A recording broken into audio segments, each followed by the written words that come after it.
यह स्वर्ग जैसा सुंदर स्थान भगवान शिव जी का निवास स्थान है।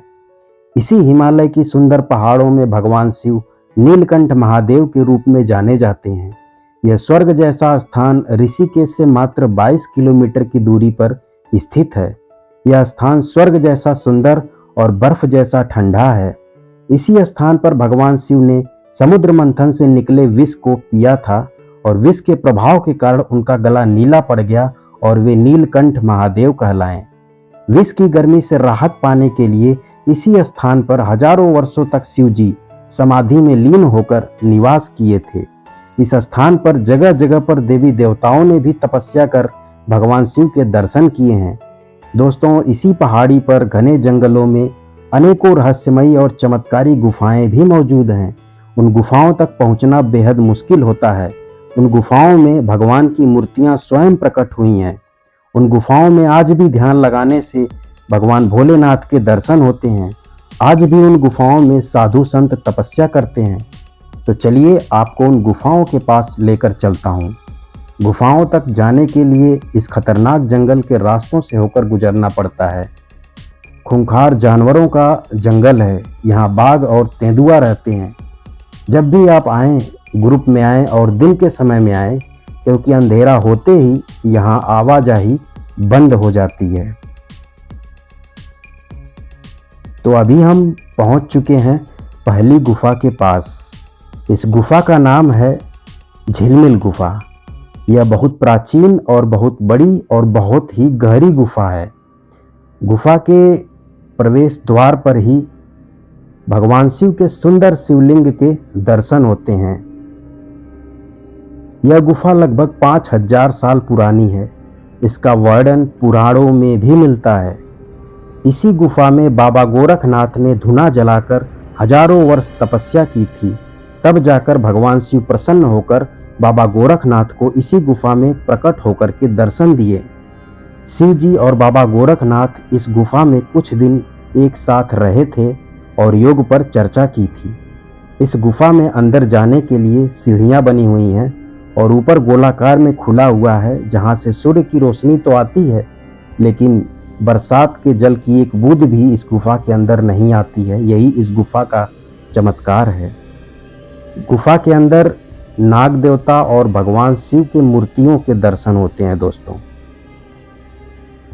जैसे ही आप सीढ़ियों से कुछ दूर ऊपर पहुंचेंगे तो यहाँ नाग देवता और भगवान भोलेनाथ के दर्शन होते हैं। दोस्तों, और इस गुफा के अंदर ढेर सारी छोटी छोटी गुफाएं मौजूद हैं, जहां पर भगवान भोलेनाथ के दर्शन होते हैं। कहते हैं कौरवों ने पांडवों पर जब अत्याचार कर उन्हें निकाल दिया था, तब पांडव इसी गुफा में तपस्या किए थे और शिव जी के दर्शन पाकर उनसे मार्गदर्शन लिया था।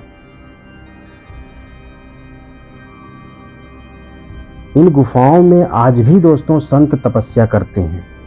कहते हैं गुफा में ध्यान लगाने से भगवान शिव के दर्शन होते हैं।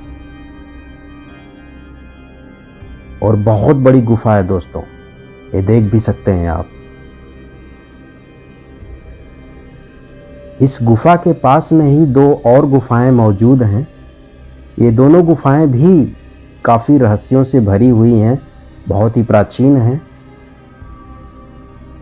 इन गुफाओं में आप देख सकते हैं दोस्तों, संत आज भी ध्यान मुद्रा में बैठकर तपस्या करते हैं। ये दूसरी गुफा है जिसके मैं आपको दर्शन करा रहा हूँ। इस गुफा को हनुमान गुफा के नाम से भी जानते हैं, क्योंकि इस गुफा के प्रवेश द्वार पर हनुमान जी की आकृति बनी हुई है। और इस गुफा में आप देखें संत हैं जो कि ध्यान मुद्रा में बैठकर तपस्या कर रहे हैं, और इस गुफा में भी धुना जल रहा है दोस्तों। और यह है तीसरी गुफा, और इस गुफा के अंदर भी धुना स्थित है और यहाँ पर हनुमान जी की मूर्ति स्थापित है। और ये गुफा भी काफ़ी बड़ी गुफा है और इसके अंदर भी संत मौजूद हैं।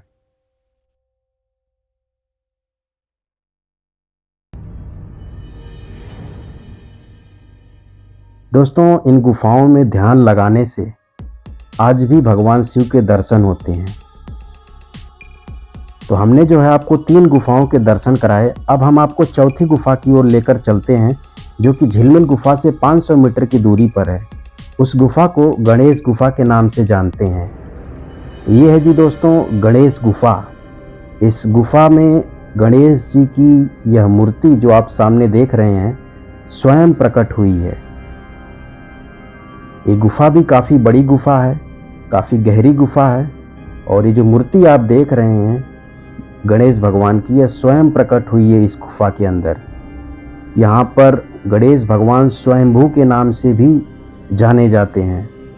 तो मैंने आपको चमत्कारी और रहस्यमय गुफाओं के दर्शन कराया। अगर वीडियो पसंद आई हो तो लाइक करके चैनल को सब्सक्राइब कर दीजिएगा।